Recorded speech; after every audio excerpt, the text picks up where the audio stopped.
DK Shivakumar CM ಆಗಿದ್ದಾಳೆ ಪ್ರಮಾಣ ವಚನವನ್ನ ಸ್ವೀಕರಿಸಲಿದ್ದಾರೆ. ಡಿಕೆಶಿಗೆ ಅಕ್ಷರಾಭ್ಯಾಸವನ್ನ ಮಾಡಿಸಿದ ಶಾಲೆಯ ಶಿಕ್ಷಕಿ ಸಂತಸವನ್ನ ವ್ಯಕ್ತಪಡಿಸಿದ್ದಾರೆ.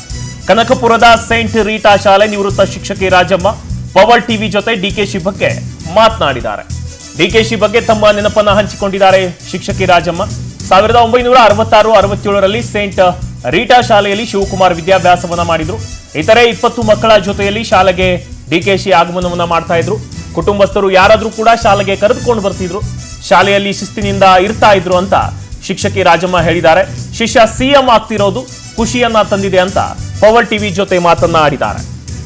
ಯಾವುದೇ ಶಿಕ್ಷಕಿಯರು ಕೂಡ ತಮ್ಮ ಶಿಷ್ಯ ಒಂದು ದೊಡ್ಡ ಮಟ್ಟದಲ್ಲಿ ತಲುಪಬೇಕೆನ್ನೋ ಆಸೆ ಇರುತ್ತೆ. ಸೊ ಇವತ್ತು ಅವರ ಶಿಷ್ಯ ಸಿಎಂ ಆಗ್ತಿರೋದು ಬಹಳಷ್ಟು ಖುಷಿಯನ್ನ ತಂದಿದೆ. ಪವರ್ ಟಿವಿ ಜೊತೆ ಮಾತುಕತೆಯನ್ನು ಕೂಡ ಆಡಿದ್ದಾರೆ.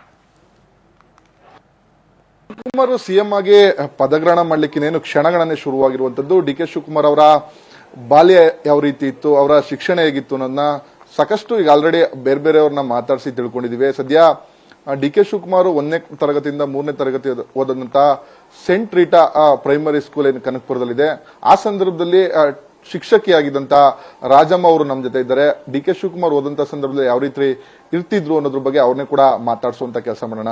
ಮೇಡಮ್, ಇವತ್ತು ಡಿ ಕೆ ಶಿವಕುಮಾರ್ ಈ ರಾಜ್ಯದ ಮುಖ್ಯಮಂತ್ರಿಯಾಗಿ ಪದಗ್ರಹಣ ಮಾಡ್ತಾ ಇದ್ದಾರೆ. ಕನಕಪುರದವರು ಅದು ಹೆಮ್ಮೆ ಆದ್ರೆ, ಮತ್ತೊಂದು ಕಡೆ ನೀವು ಅವ್ರು ಓದಂತ ಸಂದರ್ಭದಲ್ಲಿ ಶಿಕ್ಷಕಿಯಾಗಿದ್ರಿ. ಯಾವ ರೀತಿ ಇತ್ತು ಆ ಬಾಲ್ಯದ ಸಂದರ್ಭ ಅಂತ? ಸಾಮಾನ್ಯವಾಗಿ ಎಲ್ಲ ಮಕ್ಕಳ ಹಾಗೇನೆ ನಾರ್ಮಲ್ ಆಗಿ ಸಹಜವಾಗಿಯೇ ಇದ್ರು. ಆಗ್ತಾನೆ ನಾವು ಹೊಸದಾಗಿ ಬಂದಿದ್ರಿಂದ ಒಂದೊಂದು ಕ್ಲಾಸ್ಗೆ ಒಬ್ಬೊಬ್ರು ಟೀಚರ್ ಇರೋದ್ರಿಂದ ಎಲ್ಲ ಮಕ್ಕಳ ಪರಿಚಯ ನಮಗೇನು ಒಬ್ಬೊಬ್ರಿಗೂ ಆಗ್ತಿರ್ಲಿಲ್ಲ. ಆಯಾ ಕ್ಲಾಸ್ ಟೀಚರ್ಗೆ ಚೆನ್ನಾಗಿ ಗೊತ್ತಿತ್ತು. ಅಂದರೆ ಎಲ್ಲ ಮಕ್ಕಳು ಪ್ರಾರ್ಥನೆಗೆ ಎಲ್ಲ ಒಟ್ಟಿಗೆ ಸೇರುವಾಗ ಎಲ್ಲ ನಾರ್ಮಲ್ ಆಗಿದ್ದರು. ಅವ್ರ ಮನೆಯಿಂದ ತುಂಬ ಜನ ಬರ್ತಾಯಿದ್ರು, ಒಂದು 25 ಜನ ಮಕ್ಕಳು ಬರ್ತಾಯಿದ್ರು. ಅವ್ರದ್ದು ಕೂಡು ಕುಟುಂಬ ಅಂತ ಕಾಣಿಸುತ್ತೆ. ಎಲ್ಲ ಚೆನ್ನಾಗಿತ್ತು. ಯಾವ ಸಂದರ್ಭ ಮೇಡಮ್ ಅವರು ಇಲ್ಲಿ ಸ್ಕೂಲನ್ನು ಓದಿದ್ದು, ಜೊತೆಗೆ ಅವರ ಕುಟುಂಬ ಅದರಿಂದ ಸುಮಾರು ಒಂದು 20-25 ಜನ ಬರ್ತಿದ್ರು ಅಂತಿದ್ರು, ಯಾರ್ಯಾರು ಬರ್ತಿದ್ರು ಅಂತ ಹೇಳಿ? ಆ ಸಮಯದಲ್ಲಿ ಎಲ್ಲ ಮಕ್ಕಳ ನೆನಪಿಲ್ಲ, ಅದು ಕ್ರಮೇಣ ಬಂದರು. ನಾವು ಬಂದಾಗ ಒಂದು 5 ಕ್ಲಾಸ್ ಇತ್ತು ಅಷ್ಟೇ. 5 ಕ್ಲಾಸ್ ಇರುವಾಗ ಈ ನಿರ್ಮಲಾ, ಗಾಯತ್ರಿ, ಉಷಾ ಆ ಮಕ್ಕಳು ಬರ್ತಿದ್ರು. ಅವ್ರ ಕಸಿನ್ಸೇ ಅವರೆಲ್ಲ. ಆಮೇಲೆ ಸಂಪತ್ತು, ವಿಕ್ರಮ, ಪರಮೇಶ ಇವರೆಲ್ಲ ಬರ್ತಾಯಿದ್ರು. ಇನ್ನು ಉಳಿದವರ ಚಿಕ್ಕವರಾಗಿದ್ದರು. ಆಮೇಲೆ ಸೇರಿಕೊಂಡ್ರು. ಹಾಗಾಗಿ ತುಂಬ ಜನ ಬರ್ತಾಯಿದ್ರು ಅವ್ರ ಮನೆಯಿಂದ. ಎಲ್ಲ ಚೆನ್ನಾಗಿ ಓದ್ತಾಯಿದ್ರು, ಯಾರೋ ಏನು ದಡ್ರಿರಲಿಲ್ಲ, ಎಲ್ಲರೂ ಚೆನ್ನಾಗಿ ಓದ್ತಾಯಿದ್ರು. ಈ ಬಾಲ್ಯದ ಸಂದರ್ಭದಲ್ಲಿ ಮೇಡಮ್ ಅವತ್ತು ಯಾರು ಕೂಡ ಕನ್ಸ್ ಕಂಡಿರಲ್ಲ ಡಿ ಕೆ ಶಿವಕುಮಾರ್ ಸಿಎಂ ಆಗ್ತಾರೆ ಅಂತ. ಆದ್ರೆ ಇವತ್ತು ರಾಜ್ಯದ ಒಂದು ಉತ್ತಮವಾದಂತ ಹುದ್ದೆ, ಅಭಿವೃದ್ಧಿ ಮಾಡುವಂತ ಒಳ್ಳೆ ಜವಾಬ್ದಾರಿನ ಇವತ್ತು ಡಿ ಕೆ ಶಿವಕುಮಾರ್ ಅಂತ ಏನ್ ಹೇಳ್ತೀರಿ? ಹೌದು, ಬಹಳ ಸಂತೋಷನೇ. ಒಳ್ಳೆ ಹುದ್ದೆಗೆ ಹೋಗಿದ್ದಾರೆ.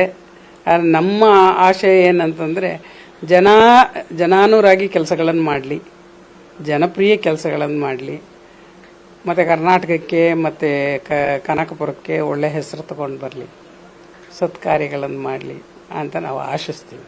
ಮೊದಲು ಸೆಂಟ್ ರೀಟಾ ಸ್ಕೂಲು ಎಷ್ಟು ಗಂಟೆ ಇತ್ತು, ಮೊದಲು ಯಾವ ರೀತಿ ಇತ್ತು ಸ್ಕೂಲು, ಈಗ ಯಾವ ರೀತಿ ಇದೆ ಅಂತ ಹೇಳಿ?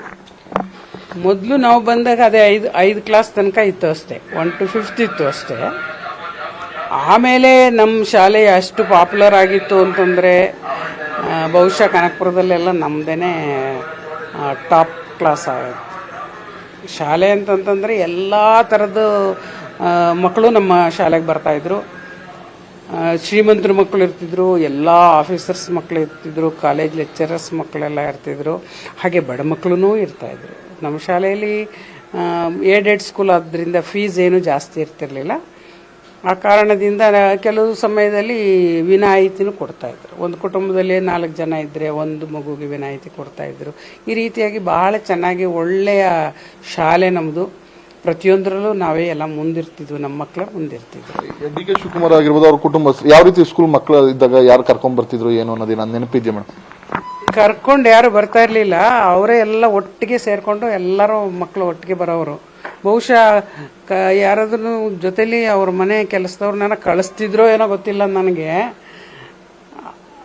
ಅದನ್ನು ನಮಗೆ ಕ್ಲಾಸಲ್ಲಿ ಅವ್ರು ಬಿಟ್ಬಿಟ್ಟು ಹೊಡೋಗಿರ್ತಿದ್ರಲ್ಲ, ನಮಗೆ ಗೊತ್ತಿರ್ತಿರ್ಲಿಲ್ಲ. ಯಾರೋ ಕರ್ಕೊಂಡು ಬರ್ಬೋದಿತ್ತು. ನಾವು ಅವ್ರ ಮಧ್ಯಾಹ್ನ ಊಟಕ್ಕೆ ಬರುವಾಗ ನಾವು ನೋಡ್ತಾ ಇದ್ವಿ. ಯಾಕೆಂದರೆ ನಮಗೆ ಶಾಲಾ ಪ್ರಿಮಿಸಲ್ಲೇ ನಮಗೊಂದು ಮನೆ ಕೊಟ್ಟಿದ್ರು. ಅಲ್ಲೇ ನಾವು 4 ಜನ ಟೀಚರ್ಸ್ ಇದ್ವಿ. HMಗೆ ಕಾನ್ವೆಂಟಲ್ಲಿ ಅಲ್ಲೇ ಇದ್ರು. ಹಾಗಾಗಿ ಅವರು ನಾವು ಊಟ ಮಾಡಿ ಎಲ್ಲ ಆಗಿ ಅಲ್ಲಿ ನೋಡುವಾಗ ಅವ್ರ ಮಕ್ಕಳಿಗೆಲ್ಲ ಅವರು ದೊಡ್ಡ ಬುಟ್ಟಿಲಿ ಊಟ ತಗೊಬರ್ತಾ ಇದ್ರು. ಆ ಮಕ್ಕಳಿಗೆಲ್ಲ ಹಂಚ್ತಿದ್ರು. ಆಮೇಲೆ ಮಿಕ್ಕಿದ್ದನ್ನ ಯಾರ ಬಡಪಾಯಿಗಳಿರ್ತಲ್ಲ ಆ ಮಕ್ಕಳಿಗೆಲ್ಲ ಕೊಡ್ತಾ ಇದ್ರು. ಅದನ್ನ ನಾವು ಗಮನಿಸ್ತಿದ್ವಿ. ಇದಿಷ್ಟು ಅಂದ್ರೆ ಡಿ.ಕೆ. ಶಿವಕುಮಾರ್ ಬಾಲ್ಯದಲ್ಲಿ ಓದ್ತಾ ಇದ್ದಂತ ಸಂದರ್ಭದಲ್ಲಿ ಇದಂತ ಶಿಕ್ಷಕಿ ರಾಜಮ್ಮ ಅವರ ಮಾತು. ಕ್ಯಾಮರಾ ಪರ್ಸನ್ ಶ್ರೀಹರಿ ಜೊತೆ Praveen MH, power TV, Kanakapura.